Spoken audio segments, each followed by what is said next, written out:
तो आइए अगला क्वेश्चन देखते हैं। अगला क्वेश्चन है, उस समचतुर्भुज की एक भुजा की लंबाई क्या होगी जिसका क्षेत्रफल 30 सेंटीमीटर स्क्वायर और विकर्ण की लंबाइयों का योग 17 सेमी हो। आइए इसमें एक ट्रिक बताते हैं आपको। ट्रिक बताएंगे तो ज्यादा लंबा क्वेश्चन नहीं होगा, नहीं तो लंबा हो जाएगा।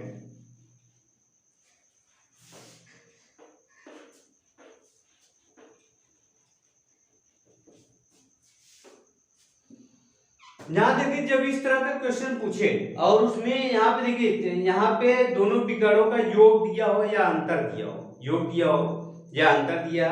अब देखिए सर, जो चतुर्भुज दिया है उसका उसमें हमें क्षेत्रफल दिया है, तो क्षेत्रफल का हम क्या कर लेंगे, दोगुना कर लेंगे। क्षेत्रफल कितना दिया है, समचतुर्भुज का क्षेत्रफल 30 सेंटीमीटर दिया है, 30 सेंटीमीटर स्क्वायर ये क्षेत्रफल दिया है समचतुर्भुज का। समचतुर्भुज मतलब जिसमें चारों भुजाएं बराबर होती है, लेकिन कोण इसमें 90 अंश नहीं होते। अगर कोण 90 अंश तो होता है समचतुर्भुज, क्या हो जाता है, वर्ग हो जाता है। अब देखिए यहाँ पे क्षेत्रफल कितना दिया है, 30 सेंटीमीटर। अब क्षेत्रफल का यहाँ पे हमें क्या कर लेना है, दो गुना कर लेना है। यहाँ 30 दिया है तो इसका क्षेत्रफल क्या कर लेंगे, दो गुना, यहाँ पे 60 हो जाएगा, 60 सेंटीमीटर स्क्वायर हो जाएगा। अब देखिए इसका दो गुना कर लिए हम। अब दो गुना करने के बाद इसको दो भागों में तोड़िए, इसको दो भागों में तोड़ना है, क्योंकि देखिए इसका जो विकर्ण का योग दिया है, दोनों का योग इसमें 17 दिया है, दोनों का योग क्या दिया है, 17 दिया है। अब इससे सम जब 17 दे दिया, इससे ये सिद्ध हो गया कि ये समचतुर्भुज वर्ग नहीं है। कैसे नहीं है, क्योंकि वर्ग होता तो इसकी चारों भुजाएं बराबर होती। चारों भुजाएं बराबर होती जब विकर्ण इसमें जो योग करते, ये जो है एक सम संख्या आती। क्या आती, सम संख्या आती। ध्यान देखिए, अब इसको दो भागों में ऐसे डिवाइड करिए जिसका योग कितना है, 17 है, जिसका योग कितना है, 17 है। तो इसको हम 12 पंजे 60 कितना कर सकते हैं, 12 गुणे यहाँ पे 5, 12 पंजे 60 आएगा। अब देखिए 60 आएगा, इसका योग करेंगे तो 12 प्लस 5 कितना आ गया, 17। इसका योग कितना आ गया, 17। इसका मतलब इसके विकर्ण की एक विकर्ण 12 जो है मीटर है, और दूसरा विकर्ण क्या है, 5 मीटर है।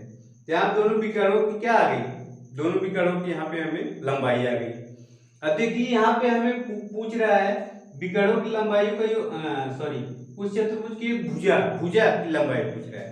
चतुर्भुज की भुजा की लंबाई क्या होती है, जब विकर्ण हमें मालूम चल गए, एक विकर्ण 12 सेंटीमीटर है और दूसरा विकर्ण क्या है, 5 सेंटीमीटर है। तो यहाँ पे भुजा की लंबाई, चतुर्भुज की भुजा की लंबाई का सूत्र होता है अंडर रूट डी।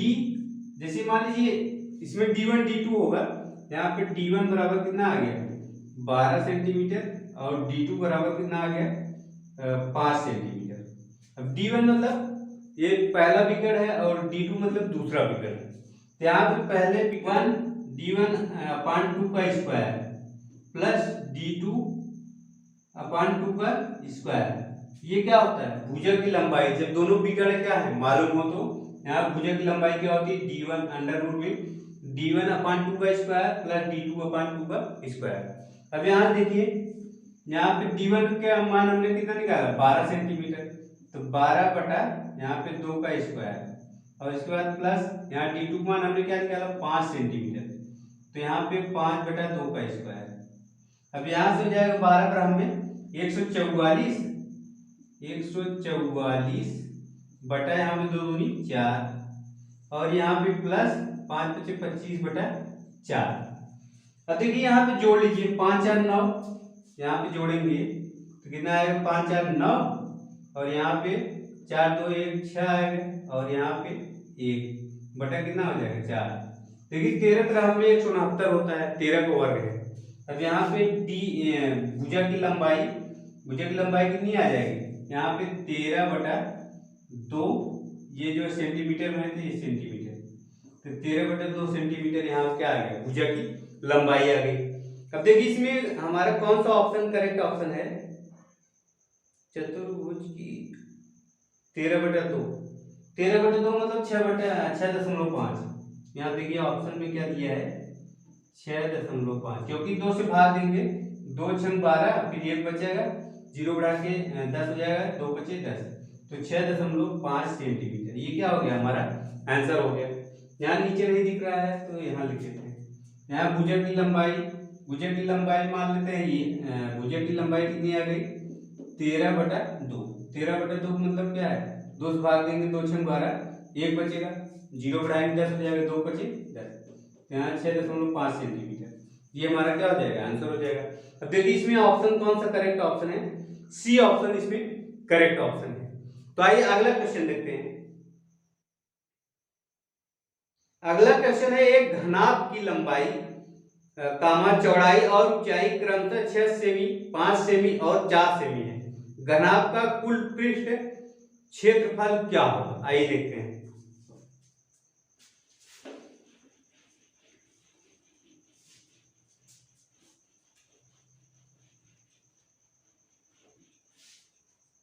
घनाभ का पृष्ठ का क्षेत्रफल क्या होता है, पृष्ठ का क्षेत्रफल होता है यहाँ पे लंबाई गुणे चौड़ाई,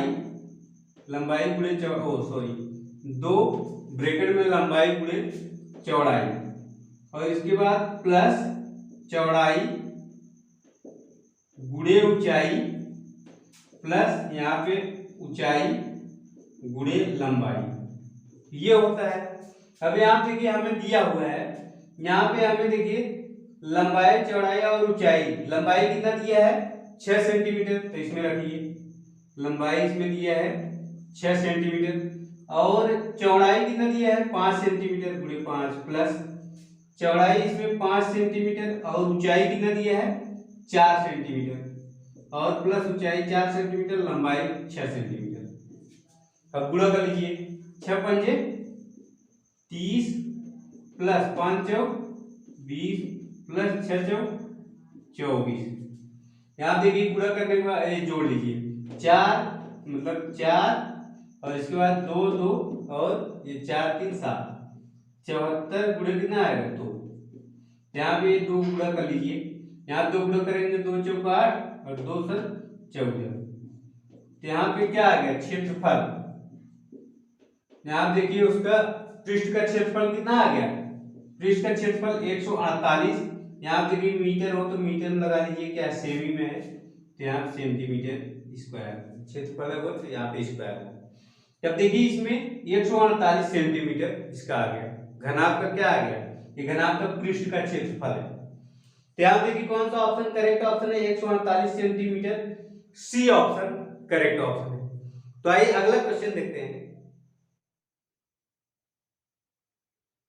अगला क्वेश्चन है 200 सेंटीमीटर गुणे 140 सेंटीमीटर गुणे 70 सेंटीमीटर आयामों का एक मछली घर पानी से भरा है।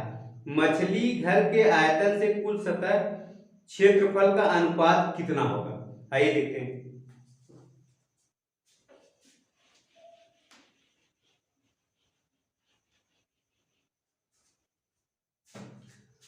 अब देखिए इसमें लंबाई चौड़ाई ऊंचाई दिया हुआ है, तो मछली घर से पानी भरा हुआ आयतन, कुल आयतन पानी से भरा हुआ जो है, पानी से भरा हुआ मछली घर के आयतन से।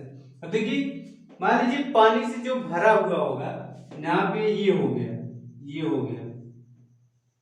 अब देखिए ये तो मतलब इस तरह से दिख रहा है, जैसे सामने से देखने में दिख रहा है। अगर ऊपर से देखेंगे तो यहाँ देखिए यहाँ पे 1 भुजा 2 भुजा 3 भुजा 4 भुजा, और जो उसमें पानी भरा हुआ उसका तल और नीचे वाला तल, इसमें क्या होंगे 6 होंगे।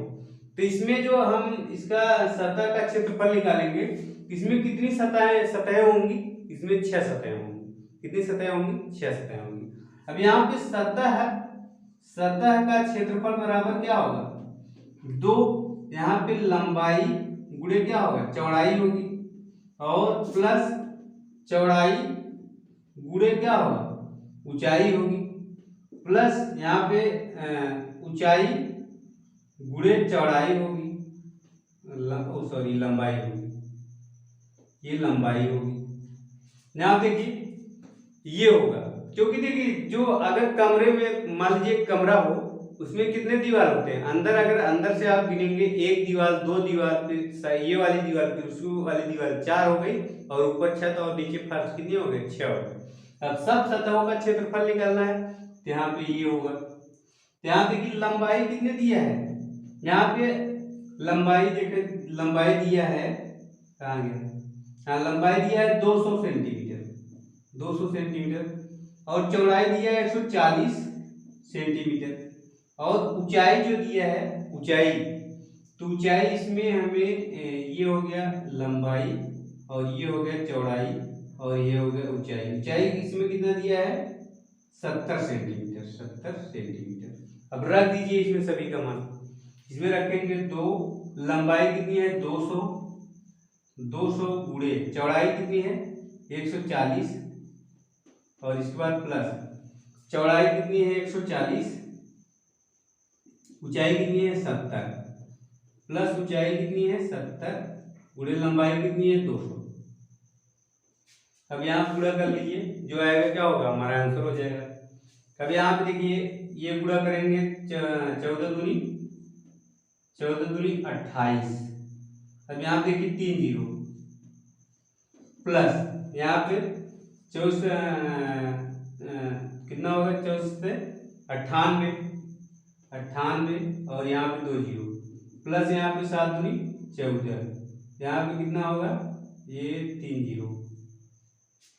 यहाँ पे देखिए लंबाई चौड़ाई ऊंचाई और लंबाई, हाँ सही।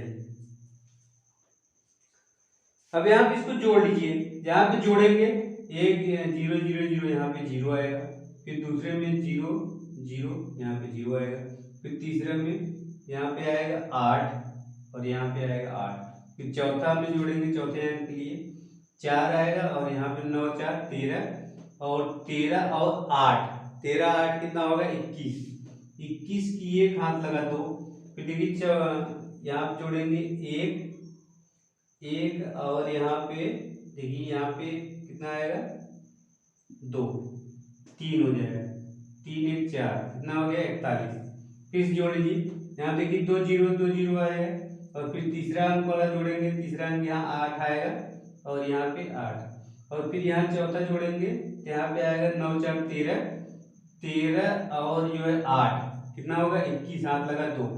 अब यहाँ देखिए 2 1 3 2 5 होगा, यहाँ पे कितना होगा 5, और गुणे यहाँ पे पहले से 2 है।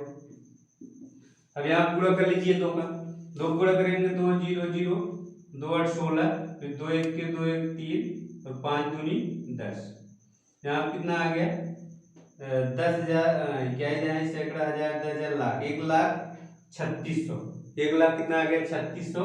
ये क्षेत्रफल आया है, तो सेंटीमीटर क्या होगा स्क्वायर होगा। अब देखिए इसमें कौन सा ऑप्शन करेक्ट ऑप्शन है,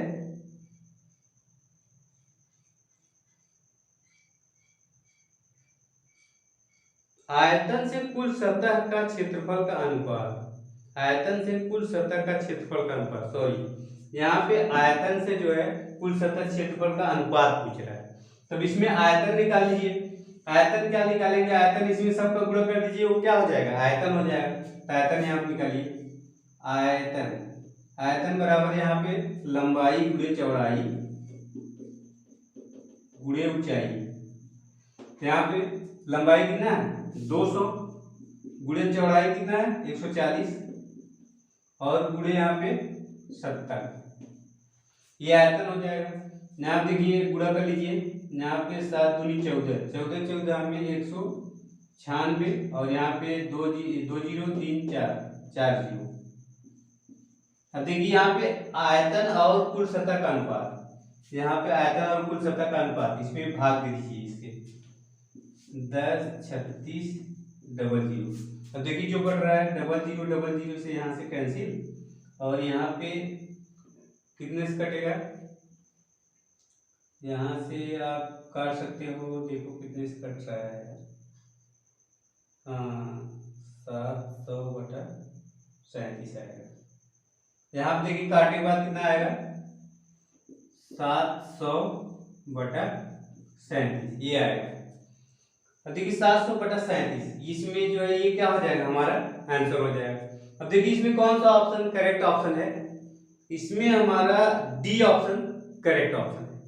तो आइए अगला क्वेश्चन देखते हैं।